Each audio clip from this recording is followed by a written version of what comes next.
Welcome to Return of the Hack, the discussion series that brings you cyber stories behind the technology.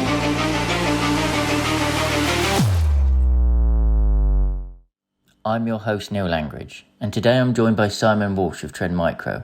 We explore the ransomware threat to global supply chains, with the latest research showing the huge impact ransomware has in exploiting this fundamental part of how we work today. Hi everybody, I'm Neil Langridge from E92+, and welcome to the latest in our video interview series. Today I'm joined by Simon Walsh, who's a cybersecurity architect at Trend Micro. Hi Simon, nice for you to join us. Hi Neil, thanks for taking the time to talk today. Brilliant. So in terms of the topic that we're going to cover today, we'll cover quite a broad area around cybersecurity, but in particular, we're going to take a look at ransomware, in particular around supply chain attacks. So there's recently been some research being commissioned by Trend with independent research company. Supply chain attacks is definitely a big area that we're hearing a lot about, and definitely part of the trend of organizations to look a little bit broader beyond just their own network around the challenges that are facing them on cybersecurity. So Simon, if you kind of want to give us a little bit of background as to the research itself and also what you're doing at Trend. Yeah, so what I do at Trend, so I am a cybersecurity architect, as you said. My role is primarily helping organizations increase their security posture, just recommendations around same. I'm based in Cork in Ireland, where Trend Micro have their European Operations Centre. I've been working for Trend for 12 years, about 20 years in the industry in total. Been around the block. In terms of the research, as you said, very topical. Ransomware is and has been and will more than likely continue to be very topical. There's no end in sight because it's a successful business model. It's a very lucrative business model. Supply chain is not new. I mean, supply chain is a term which was coined in 1948. Supply chain attacks. I mean, the big one was the first kind of big one I was aware of was Target, which was way back in 2013. There have been a lot of more recent attacks, including over the past couple of months. We might get to those later. So kind of joining the two is as I said, it's kind of very topical. So we did some research within Trend Micro. We spoke to close to 3,000 IT kind of decision makers across close to 30 countries. I think it was 27, 28 countries globally. And really was just asking them questions about how, about their supply chains. Are they aware of their supply chains, who they are, what they are, kind of what they do around managing their supply chains, and obviously specifically around cyber, and even more specifically around ransomware. So the research was done, it was published, I think at the beginning of last month.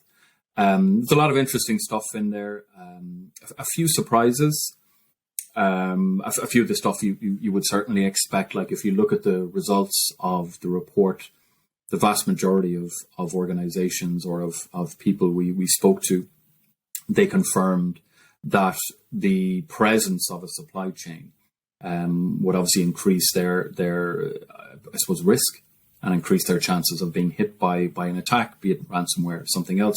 That would come as no surprise. Over the vast majority as well, we're talking about the presence of kind of SMBs within their supply chain. So even if they're a big organization, the vast majority of them have SMBs within that. And why that's relevant is because SMBs are typically seen as maybe an easier initial attack vector, because that's obviously the way a supply chain attack would work. One of the pieces none of that is particularly surprising. I think that the one thing that stood out and really surprised me was there were some questions in there around organizations sharing kind of intel in general around attacks. Have they been attacked? Kind of what are they seeing? What have they protected themselves against? What's happening within their specific vertical? And 47% of people who were interviewed said that they were sharing threat intel kind of with people, with organizations within their supply chain. And I find that surprising, and perhaps not for the reason you think, because I would if you'd have asked me, how many people out of 100 would have said they share information, I would have said I would have given you a much, much, much smaller number, because the work I do primarily with organizations in the UK, and that's public sector, it's private sector, it's across all verticals, it's large enterprise, medium, it's SMB, it's kind of everything. The amount of organizations that I see sharing that type of threat intel, I would consider to be much lower, which is not where we need to be at all in terms of how we go about kind of managing the risk associated with global supply chains. Yeah, interestingly, I kind of started that target breach so far back. I mean, obviously, then it was almost accidental. I don't think it was meant to be a deliberate supply chain attack. From what you read, it was just somebody just got lucky and then invented an entirely new attack vector. Yeah, I mean, what was hit back then was Target is a massive global organization, as you well know, and still are today. But what the attacker hit back then was HVAC organization. So there was a much smaller organization. I think they were based in somewhere in New York and Jersey or something, and they were providing heating, ventilation, air conditioning. And what the attacker did was breach them, and they managed to get something onto the laptop, I think, of an employee who was going to end up going into a Target, office or warehouse or something like that, to perhaps, install something or try and fix some type of problem. And that's obviously a jump off point, because they get something onto that HVAC employee's laptop. And then once he connects perhaps to the Target network, then off you go. You have an entry point in, and you've got access, and you can kind of go from there. So, that was really the big one. I think before then, as I said, I've been working in the industry for a while, but that whole idea of and there were lots of names kind of at that time, because it was such a massive attack. I mean, there were close to, I think, 1 billion customer and credit card records exposed as a result of that attack, and CEO, CFO resignations. It was a massive attack. But, people were talking about, and I think trying to come up with names. I remember island hopping was a name which was thrown around at the time, because the attacker would get somewhere and they would then hop from that island to maybe a bigger one and kind of go from there. So it really that was the first one that made the news. Over the last couple of years, we've had a couple of massive ones. So at the end of 2020, there was the SolarWinds attack. So SolarWinds are, massive organization, provide software for tens, probably hundreds of thousands of customers around the world. And the attack at that time was incredibly smart. I mean, what the attacker pulled off was amazing, but they basically infected the updates which were being delivered out to SolarWinds customers. And you have to remember that SolarWinds customers, like the UK government were there, the US government, you'd NATO, Microsoft, you'd Fortune 500 companies everywhere. So, and it was really this idea of we'll find this attack vector. We'll exploit that, and that will get us into this myriad of organizations, and that's what they managed to do. So that was a big one back at the end of 2020. The year after, there was another organization very similar. Kaseya is the organization, so they provide kind of management, kind of remote management software. And again, that software was infected, and that gave the attacker a foothold into, I think at that stage, there were somewhere in and around 1,000 organizations which were hit as a result of that Kaseya. So it's this one to many, from an attacker's perspective, as I said at the outset, this is a business model, right? And it's a very lucrative business model. So if you can get in there, you're not just attacking one organization, you're potentially attacking tens, hundreds, even thousands of organizations. So it's a very, relatively easy way of maximizing your return on profit for the investment you're putting into that as an attacker. It's an incredibly efficient way of going about things. Yeah. So, and to be fair, not to be fair, but to bad actors like that, the efficiency of their operations is going to be paramount to make sure that they make as much money as they can. Exploit as much and get there looking at ROI as much as everybody else is, unfortunately. So I suppose in terms of, kind of where we are from a technology and a network perspective compared to where we were at that kind of initial kind of time back with the target breach, the traditional network that, a CISO or CIO might have drawn out in terms of a network plan and a diagram and where they stood in their defenses, it's so incredibly more interconnected now. So already they've had the challenge of not just on their own private network and drawing a nice perimeter with a firewall in front of it, now they've got, cloud, you've got hybrid, you've got public cloud, you've got private cloud data centers everywhere, but you've also got connections out with all of your, a potential, not just your own kind of supply chain, but your customer customers that you're connected to via, whether it's kind of APIs or whether it's direct connections or whatever it happens to be. I suppose there's that real challenge of organizations having to kind of completely revisit their entire attitude approach to risk because it can't be done alone anymore.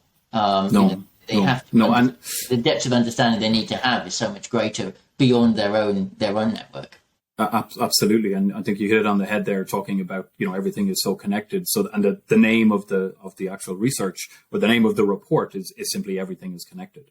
And we see that in all walks of life, and all, not just talking about supply chain from a cyber perspective, but supply chain in general.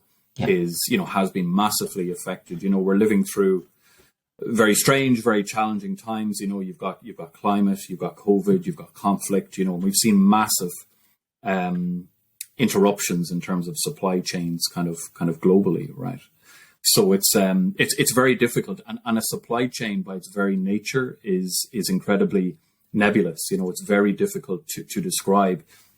I would be very surprised if you could walk into any organization and ask them, right, you draw me out a map of your supply chain, because it's just an incredibly difficult thing to do. It's constantly changing. As you said, it's everything. How do you define a supply chain? It's people. It's organizations, it's processes, it's technology. It's your suppliers, it's your vendors, professional services organizations, any type of partners. It's just absolutely massive, and it's not just you've got your first tier relationships and your second tier and your third tier, but it just goes on and on. End tier relationships. How far do you go?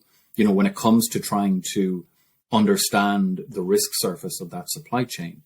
And then to try and actually secure it, how far down do you go? How deep do you go? So it's, supplying your own. If you were a simple organization doing everything yourself, working on your own, defending yourself against the type of attackers and threats we see today is a very difficult thing to do, full stop.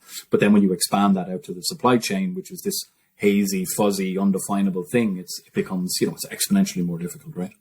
Yeah, I suppose it's one of those things that can help raise the profile of cybersecurity as a priority within a lot of organisations, because when they're looking at risk and strategy and who they're partnering with, they'll look at things like supply of goods. If they're a manufacturing, they'll look at just in time. They'll look at the financial integrity of their suppliers and who they're going to be working with in terms of customers.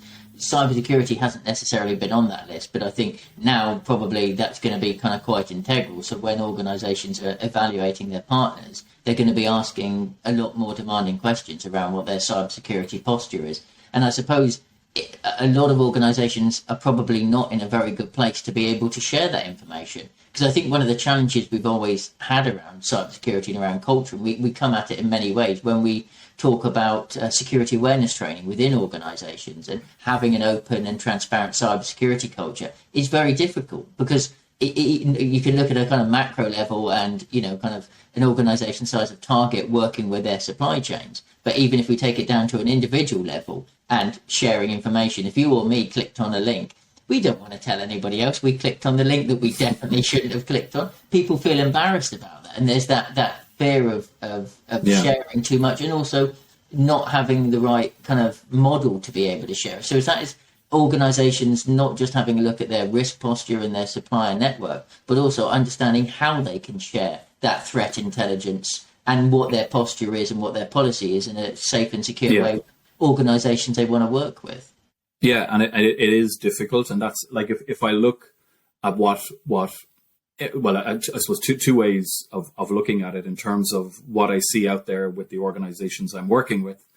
And then secondly, what we're doing internally within Trend. But what I do see happening, which is good, and should absolutely be happening and should continue to happen, is this kind of risk assessment of organizations you're working with. So, I'll give you a simple example. So Trend Micro are a vendor. We're providing software, we're providing hardware, we're providing services to potential customers. So, what I've seen over the kind of last 2 years specifically, and it's increasing, it's accelerating all the time, is if an organization comes to us and we end up deciding, yeah, we're going to, you're going to purchase this software, this service, this hardware, whatever it may be, let's say from a kind of a pre-sales perspective, a lot of the work we have to do is answering questions for that organization. So they will ask us, okay, yeah, we like your software, we're going to buy that, that's fine.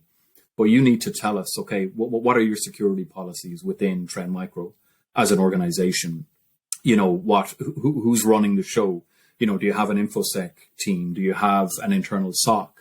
Do you have a data protection officer? All those types of questions. And it can expand out to, I end up often, I'm talking to HR about our people policies, and you're talking to your legal team, you're talking to your risk team, you're talking to all these people within Trend, so we can gather all of this information and deliver it to the organization so they can say, yeah, you know what?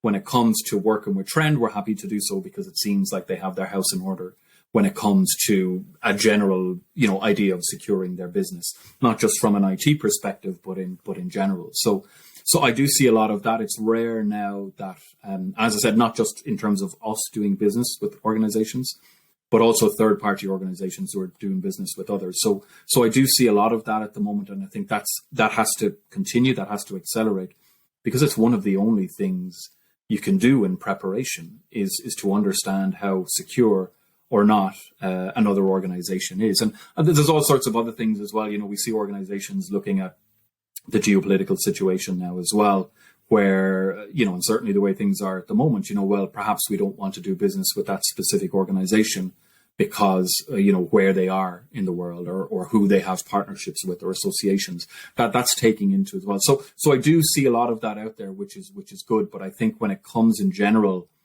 to kind of securing the supply chain, that's probably the only thing I see happening. The other kind of, I think, big piece of the puzzle, which is missing, and this comes back to what I mentioned regarding the report, where 47% of organizations said they were sharing information with their supply chain.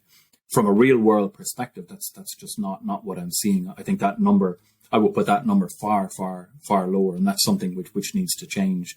I can, like one kind of example, when we were talking about ransomware and the supply chain. So the HSE, the Health Service Executive in Ireland, which was brought to its knees last year by the Conti ransomware group.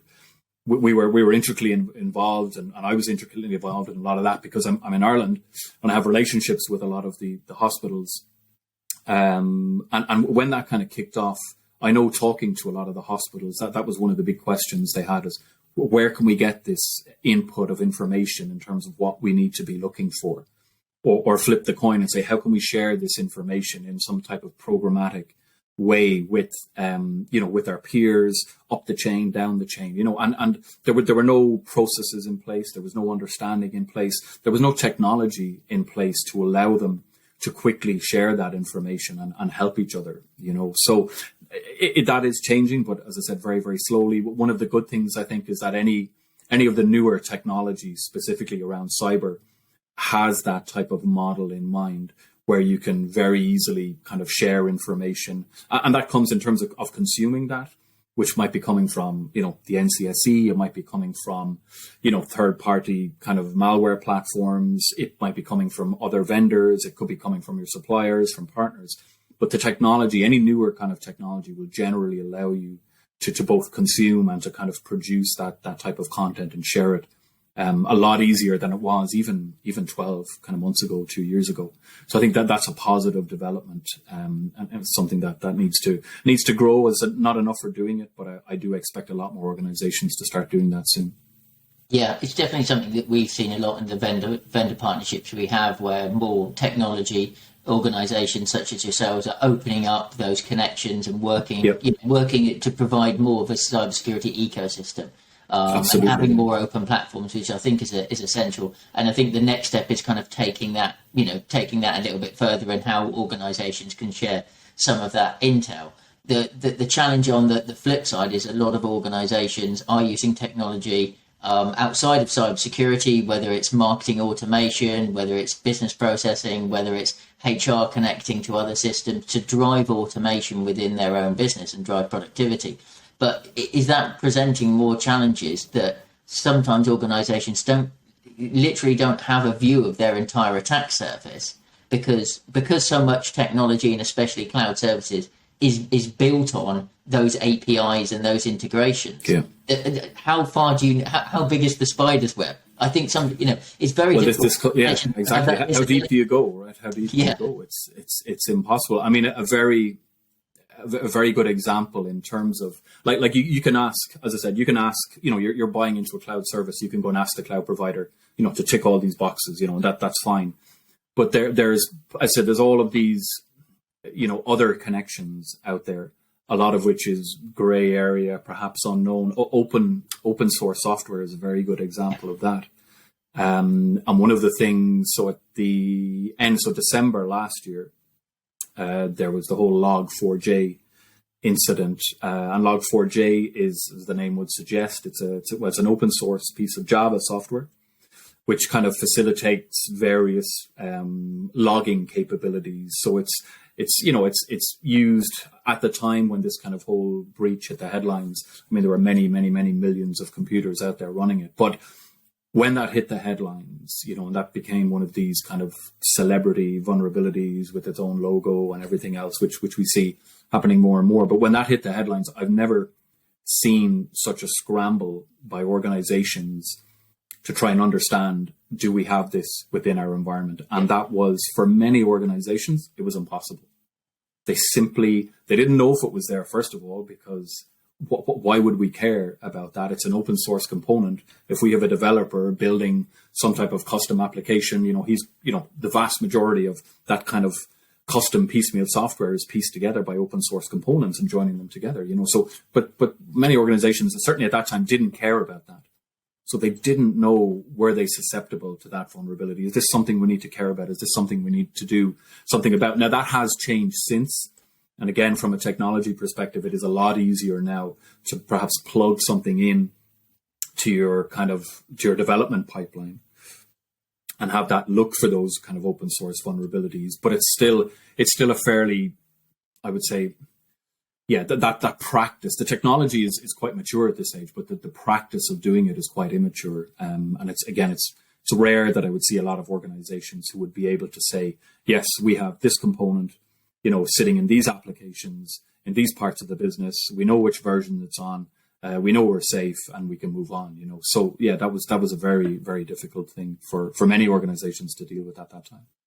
Yeah, it was also quite, unfortunately, all kind of maybe specifically times in terms of a period where a lot of people weren't working, and therefore indeed struggled to be able to just get a handle on it or find the right people to be able to talk to. So I think it wasn't just the immediacy of the attack; it was also struggling to be able to get the information that people really need to be able to deal with it effectively.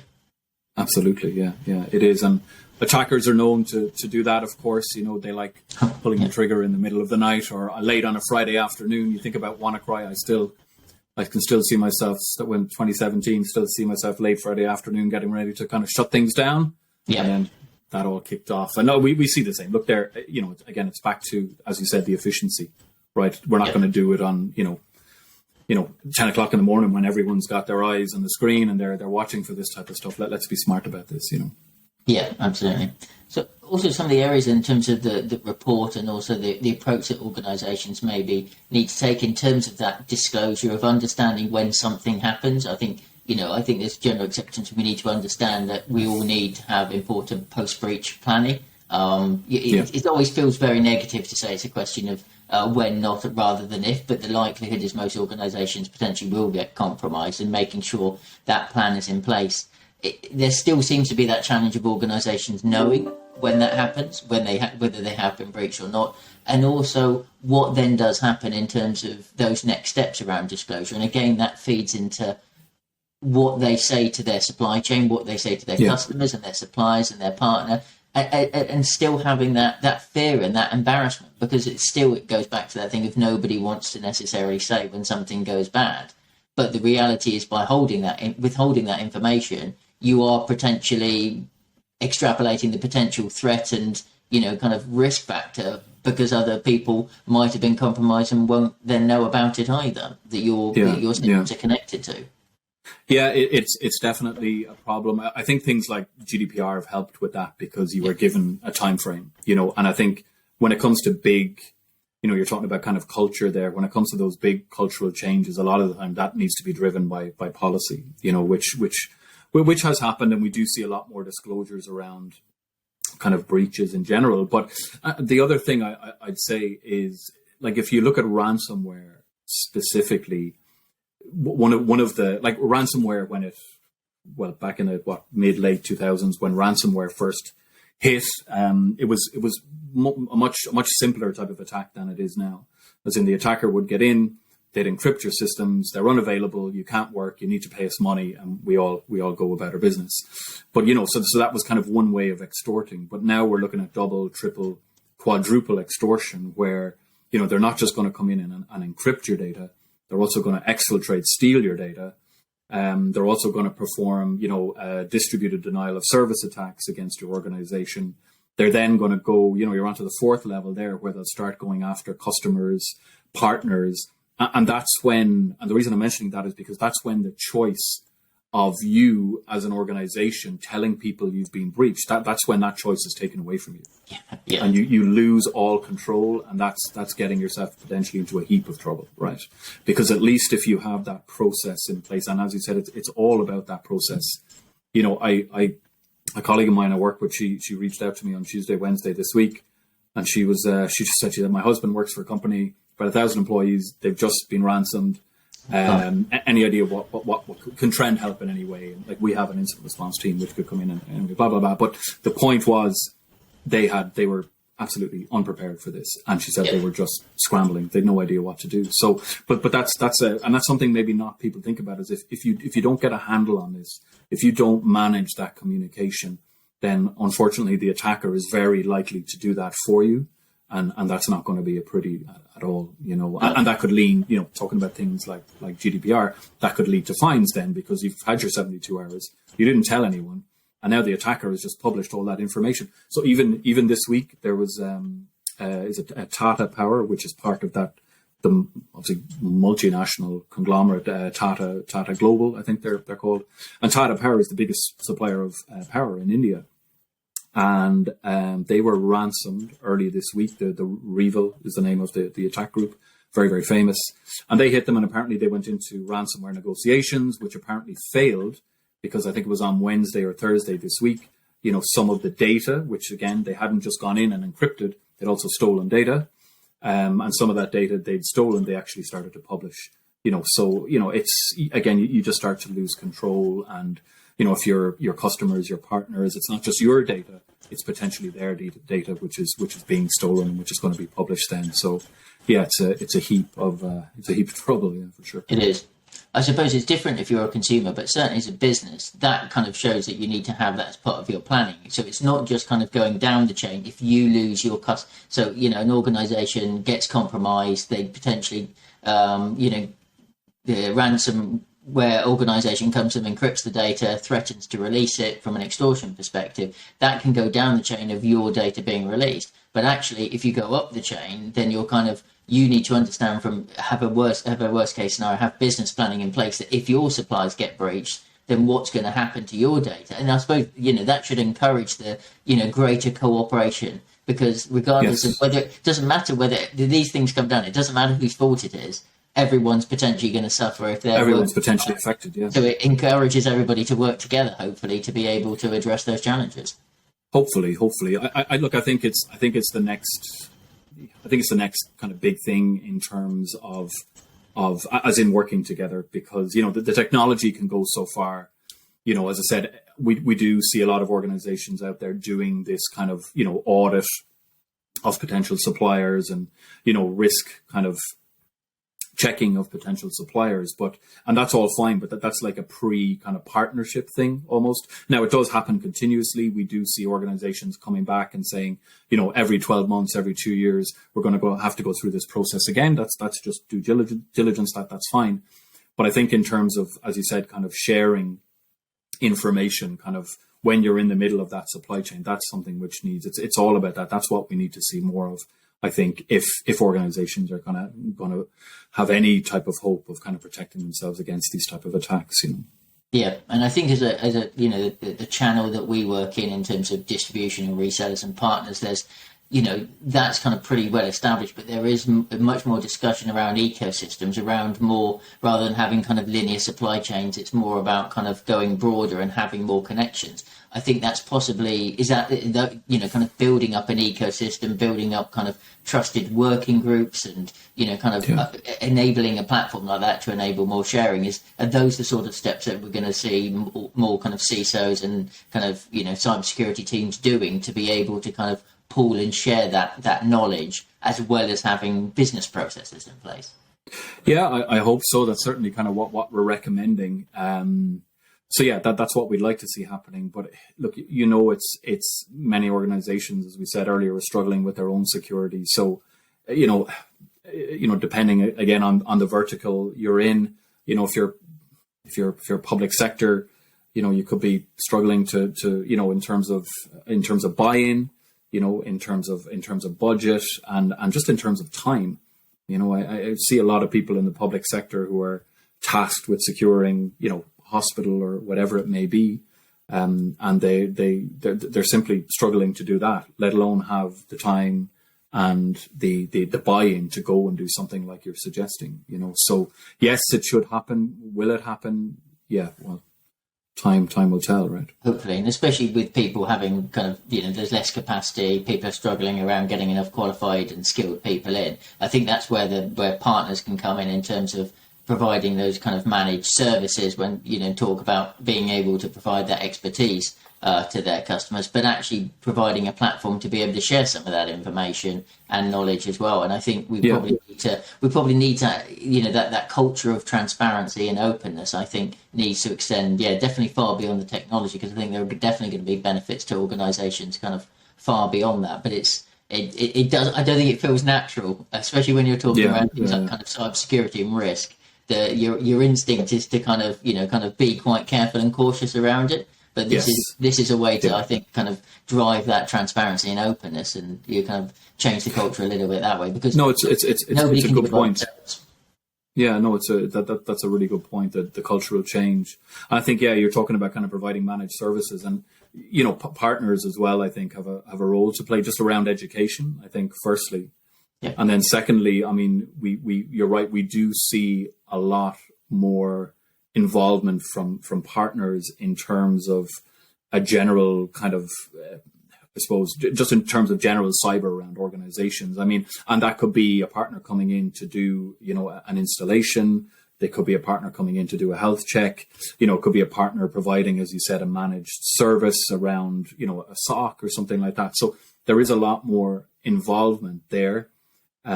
Which produces its own challenges, because obviously then that partner becomes part of the supply chain. You need to understand their risk, but as you said, they can also serve maybe as a kind of a facilitator or an enabler for that broader conversation around what we should be doing here. Yeah, absolutely.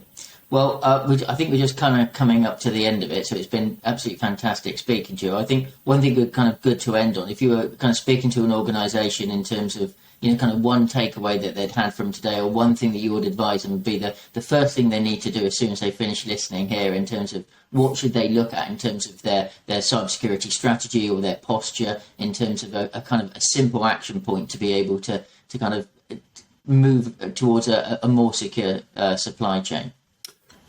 So I was at an event, a healthcare event in the UK last week, when we were talking about exactly this, and I had two takeaways for the audience there. One focused more on general security posture, and the advice there was that continuous human expert monitoring of security related activity within an organization is a must.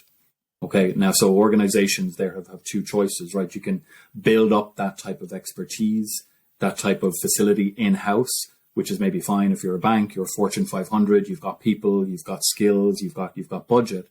But what we're seeing more and more of is organizations turning to outsourcing that, basically. But it's absolutely fundamental. The days where you would get a security technology, you would install it, you would configure it, and you would leave it do its job.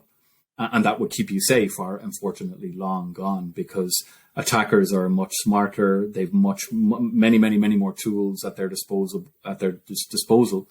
and they will find a way to get in. As you said earlier, it's it might seem negative, but it's not if, it's when. So you have to have someone watching what's happening within your organization, and that's absolutely fundamental. And I've seen it save people, where their own internal SOC, their external SOC sees something that's an early warning of something which is potentially going to happen, and they're alerted to that fact and they do something about it, and they essentially save themselves from that. So that's the first bit, and that's a general bit of advice around, I think, security posture in general. And the second thing, which I mentioned in this at this event last week, and was specifically around global supply chain, is just to share knowledge. Simple as that.